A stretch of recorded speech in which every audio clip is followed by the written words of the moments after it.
Hello Internet. Today we're going to be looking at static code analysis. Specifically, we're going to be using a tool called NDepend. So NDepend is a product that does static code analysis on sort of a larger scale. It looks at solution files for your C# projects or .NET projects and sort of analyzes bad things, code smell, things like that kind of make your code just not as nice as it could be. It also does some things like managing dependencies and things like that make your project just a little bit easier.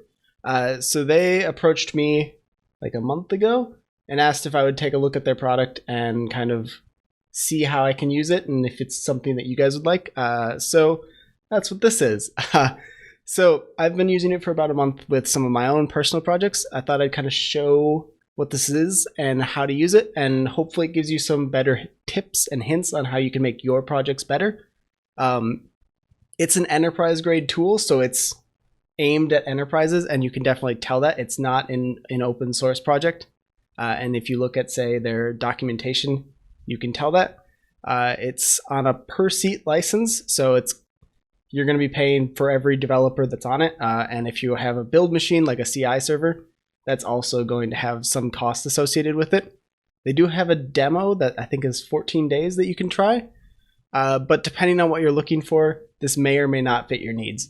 If you're familiar with static code analysis, this is in the same vein as something like Resharper or what Roslyn kind of offers you in Visual Studio, but it does it in a little bit different way. This is sort of a larger scale analysis. This looks at your solution as a whole and says, what does your project look like compared to Resharper, which says, hey, you might want to change how you're using this property here. So it's a little bit different there. We're going to be using our UWP task list project. I've tried it in 3 different things. Unity, which I tried a Unity project. I couldn't figure out how to get that to work. I was having trouble connecting the solution files. A .NET Core ASP.NET project, which worked fine. And then this UWP task list one. There's some interesting quirks with .NET Core that I've had where some of the rules weren't necessarily working, and I'm not entirely sure how to fix those. We'll get into that because this project will have those too, I'm sure. But this project is really simple. There's 4 class files. I have all 4 of them open.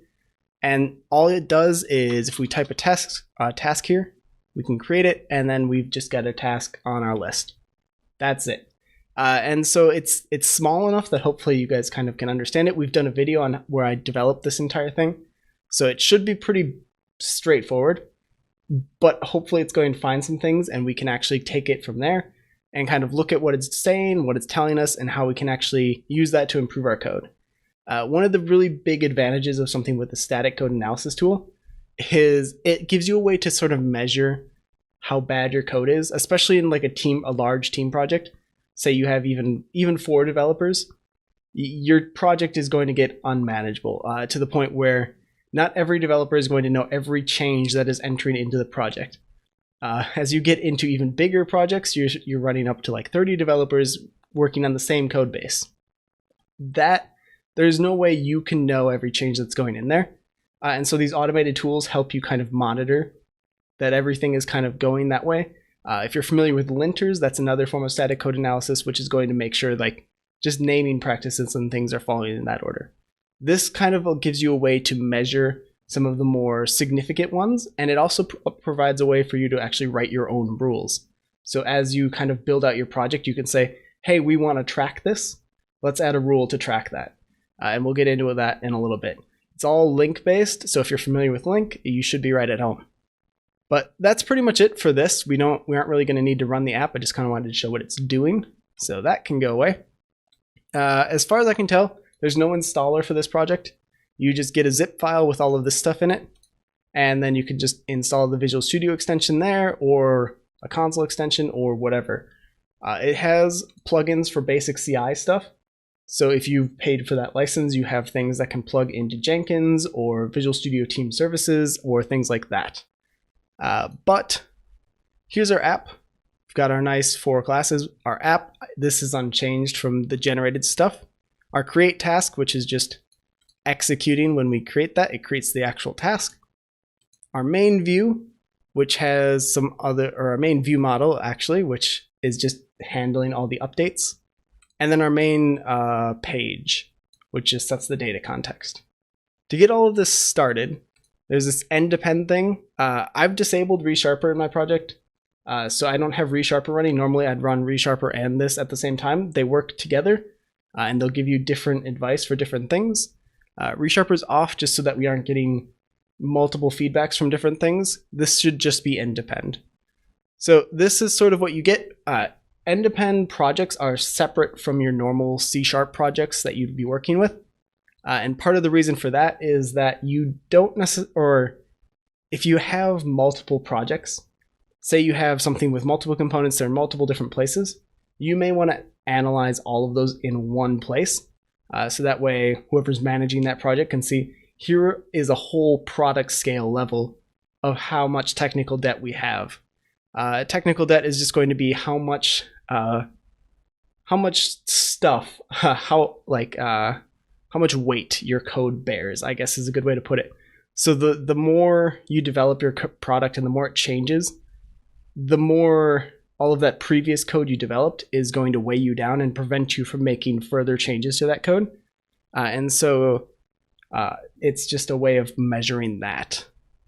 So to get started, we have our new NDepend project. We can create this anywhere. It's just going to create an ndproj file. And so we can just call this our UWP task list. And it's going to end up going into our documents because that's just where it's supposed to go, I guess. You can normally just put this with your project, but it doesn't really matter where. Now that we have that, we have this fun thing. So the way you need to actually set this up is you need to tell it what assemblies to actually monitor, because there's going to be a whole bunch. So here, if I just click that add assemblies from VS Solution, here's all of our projects. Here's everything that I have been working on. It's got all the solutions that it's discovered. Most of these shouldn't matter, but we should be able to find our UWP task list here, or not. For some reason, I can't find it. All right, well, that's cool. Let's close that and just add it this way. So there's two ways to add it. You can do it that way, or you can go through the NDepend menu here, and then we can just select the NDepend project to add it to, and just click OK. There we go. And I would expect it to show something interesting. We should be getting our library there, but I guess not.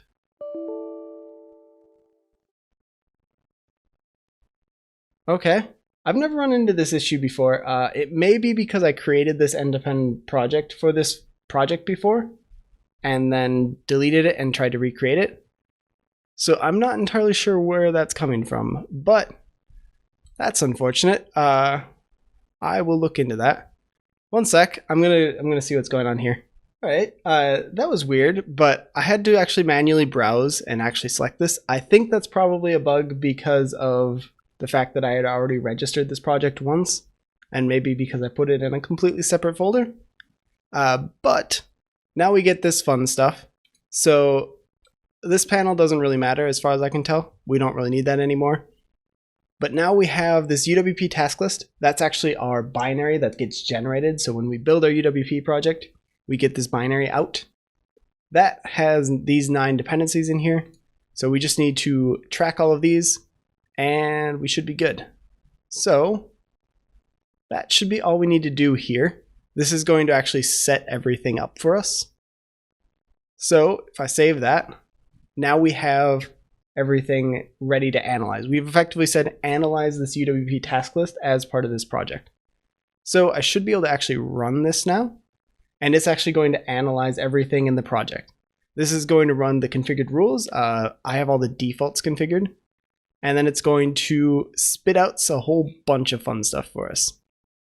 So the result of that is we get all of these fun new things. The menu has changed now. We don't have that start page and all of that other fun stuff. We get this thing for rules, issues, the graph, matrices, diffs, and all of this other fun stuff. So a big part of this is being able to track your technical debt over time, so you can actually see how that's progressing. And so like this trend chart is going to show you that.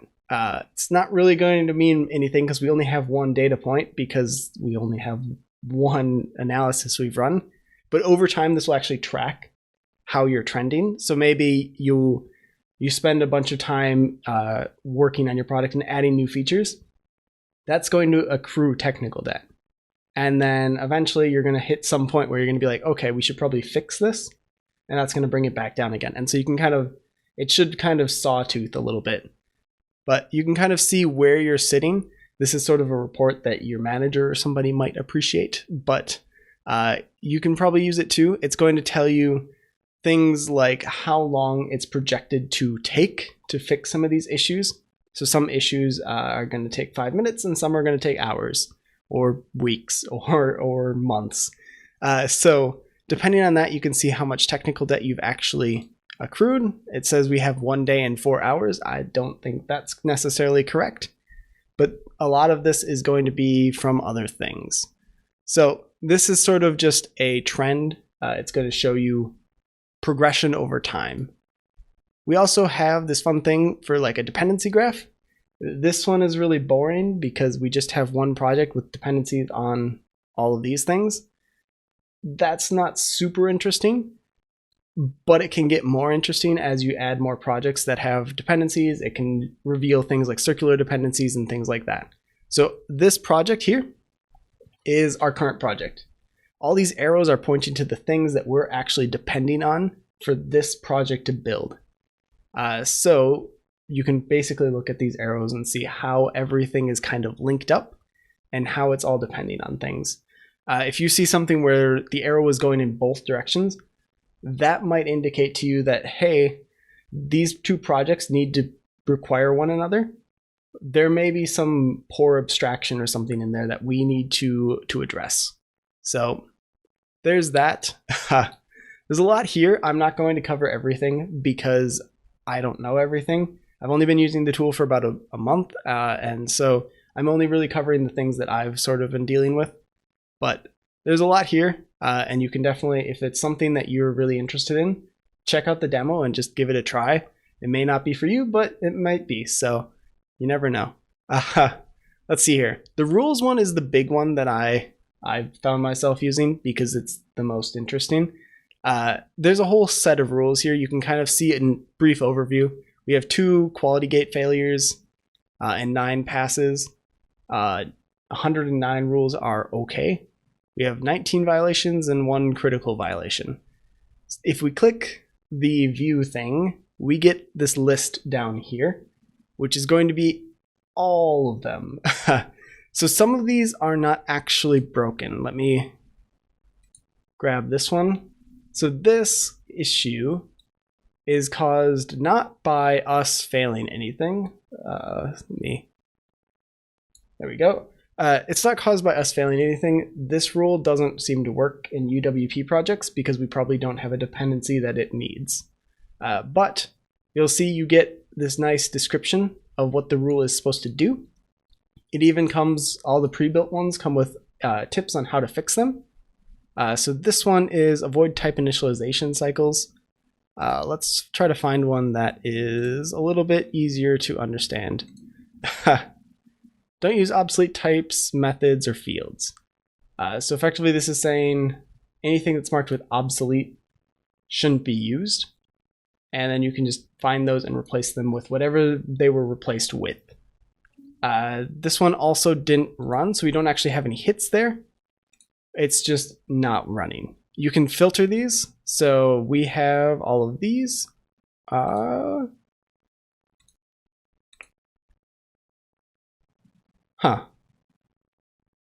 Critical rule violation, syntax, or execution error. Okay, we care about, let's say, quality gate failures. So we have 2. Avoid namespaces mutually dependent. And this is actually broken, or it's a critical warning. So we have 2 namespaces that are dependent on one another. This looks like it's coming from our actual folder, from one of our generated types. the XAML info provider. That's less useful. The main view model actually is kind of useful. Here we have our create task, and it's actually saying we should not be doing this. So we're getting a violation here that's saying avoid mutually dependent things. This is actually our view models are pointing to our commands. So if I go back here, our view model has a dependency on the commands, and our commands point back to the view model. For our project, that's probably fine. We don't really need to worry about that, but it might be an issue. Some of these other ones are going to pop up as well. How do we look at those? Let's see here. We have these 19 rule violations that are just going to be a whole bunch of different things. This one is pretty obvious. Methods that could have lower visibility. So if you have a bunch of public stuff and they're only accessed from, say, internal methods or protected methods or whatever, they don't need to be public. And so this is going to help expose some of those. And you can see each of them are predicted to be only a 30-second fix, but you can kind of see how they add up. So as we add these 30 seconds together, you kind of get a better idea of how long that's projected to take. And then it gives us a sum of the total time for whatever property it's looked at. So each of these are going to be issues that we can attempt to fix. These two are coming from some of our generated types. Because this is a UWP project, there's a bunch of generated types behind the scenes. So this entire thing is about XAML, which we don't really care about. So that can go away. We don't really need to worry about that. I haven't figured out how to ignore them, but I haven't really been looking for that. Most of my work has been with ASP.NET. So we're kind of both figuring this out as we go. But we have these get task name and is complete. Both of these are public from an internal thing. So that's probably doesn't need to happen.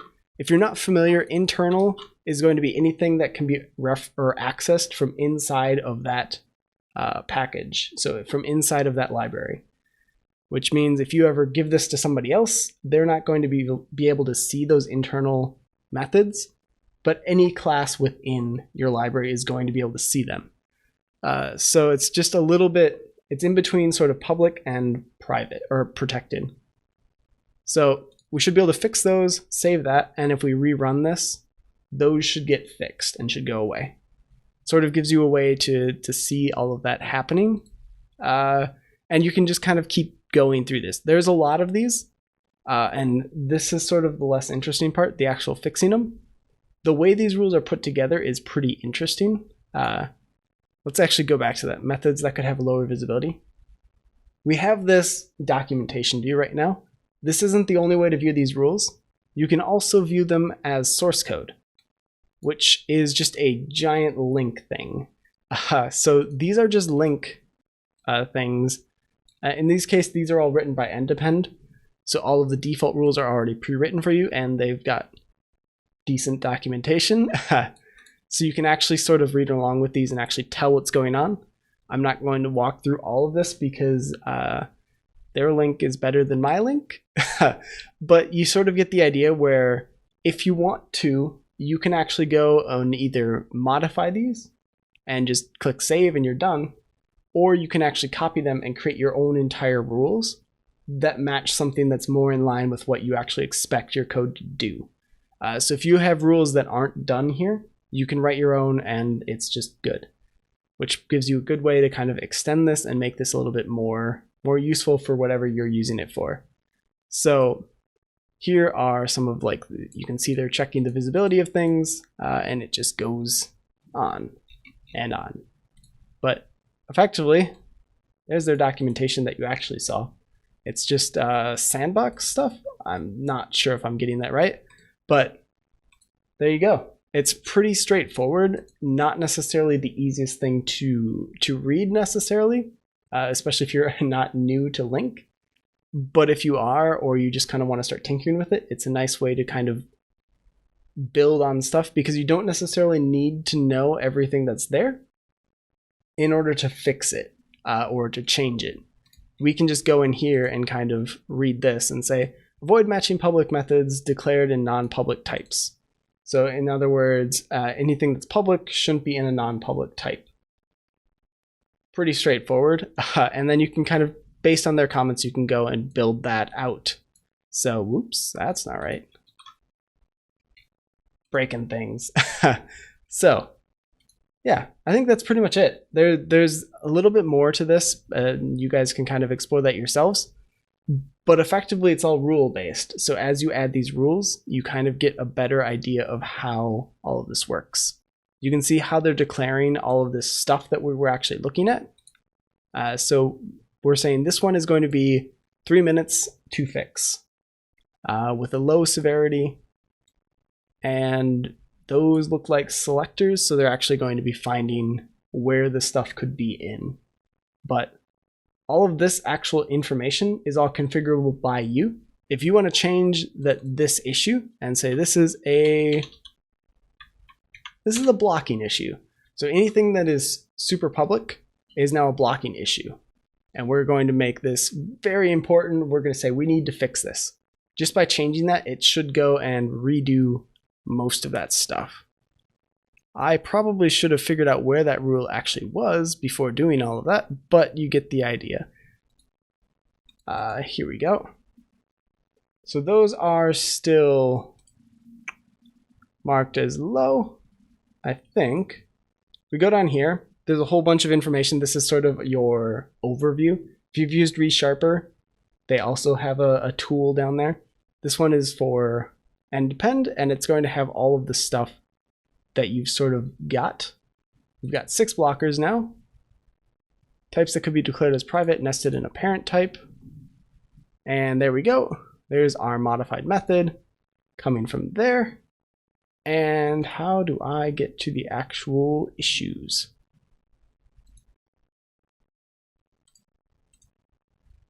None of those are what I want. Getting lost. But yeah, sort of gets you to the point of what I'm trying to point out, but why is it only giving 1? All right, well, okay, nice. All right, so reopen Visual Studio, and now we have everything registered as actual blockers. So it's actually doing what it was supposed to do the first time, and actually taking these and registering them as actual blocking things. Again, some of these are actually coming, all of these actually are coming from our generated types, which is less useful. Ideally, I'd like to ignore these because I can't really do anything about them. To my knowledge, those kind of generated things are going to be a little bit harder for me to go in and fix, and they're definitely not 3-minute things. So probably write a rule that either excludes that or does something else. We can actually tweak the names or the libraries that we're actually including to kind of play with that, but I'm not sure that would help in this case. So yeah, there are some things that are kind of quirky with this tool. It did crash once while we were playing around with this. That may be because of some Visual Studio things. I've been having issues with Visual Studio, especially with my C drive. It's been acting up, but I don't really know. I'm not sure if that's related or not. And it really is focused on these rules and all of this macro level code analysis stuff. If you're looking for something that's going to help you in real time kind of change your properties, so you're using a Lambda, for example, or doing things like that, this isn't really going to do that for you. It's not really, that's not its focus. It's focused on that big level, the big picture of, is your product maintainable and is it in a good state? Resharper is more, are you using your language to the degree you should be? Are you maintaining like coding standards that your team expects you to? It's kind of two coinciding things that do slightly different things. So depending on what you're looking for, maybe one or maybe both is what you're looking for. I don't know. I haven't been able to find anything like an open source project that comes anywhere close to this. Maybe somebody else knows of one, But as far as I can tell, this is sort of the tool for kind of doing these kind of rule-based analysis and tracking of your high-level project statistics for technical debt. So I kind of hope this covers everything. It covers most of what I've been using. I've been mostly focusing on using these rules to kind of highlight some of the things that I need to go back and actually take a look at, because even with what we were doing, we were kind of just playing around with it. There's a number of these rule violations where you're like, oh yeah, I can go and fix it, or you're writing something and you kind of know as you're writing it, oh, I probably didn't need to do that, or I'm going to need to fix this later. This kind of helps remind you of those without you having to put all those to-dos in there. And it can catch a lot of things that you may not even be aware of. That's one of the things that I really liked with Resharper, especially as somebody who was learning programming. These kind of tools really helped highlight like things that I didn't even know about the languages or about programming. Like, just my code works, what's wrong?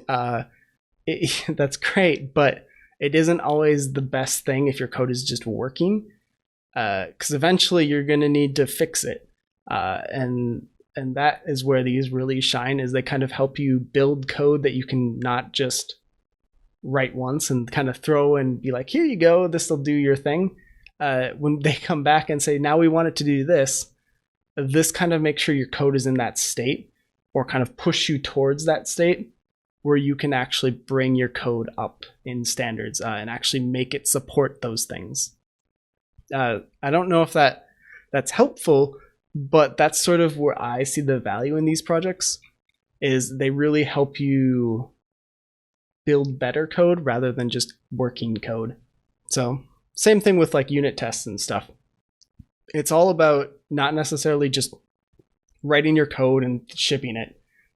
It's about building something that you can actually continue to maintain. So my personal opinion is I like the tool. I'm not sure if it's like, if you're an indie developer and you're just kind of working on your own, this probably isn't for you. I think the licensing is probably going to be prohibitive unless you're working on some bigger projects or doing something with just bigger teams. I'm not sure there's value there. But as your team starts to grow, this becomes more and more valuable because of the complexity of just working in that team environment and actually maintaining a stable thing. So that's sort of a call you'd have to make, but that's sort of my hunch on this, is it gets more and more valuable the more people you're working with, and the varying level of skill also is something you'll have to take into account. But I think that's mostly that. I'm going to keep trying to get this to work with Unity, because I think that'd be really cool, because I haven't found much that helps you with like Unity-based code quality stuff.